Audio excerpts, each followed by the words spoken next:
Gautam creators ఛానల్కి మీకు స్వాగతం సుస్వాగతం. ఈనాటి మంచి మాట.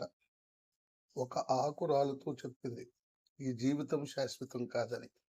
ఒక పువ్వు వికసిస్తూ చెప్పింది, జీవించే ఒక్క రోజైనా గౌరవంగా జీవించమని. ఒక వృక్షం చల్లగా చెప్పింది, తన కష్టాల్లో ఉన్న ఇతరులకు సుఖాన్ని ఇవ్వమని.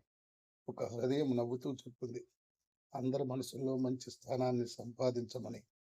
ఇది ఈనాటి అద్భుతమైనటువంటి మాట మీకు చేరవేస్తున్నాను. ఈ ఛానల్ని మీరు సబ్స్క్రైబ్ చేసి, లైక్ చేసి, షేర్ చేస్తారని, కమెంట్ చేస్తారని మనసారా కోరుకుంటూ మీ అందరికీ ధన్యవాదాలు.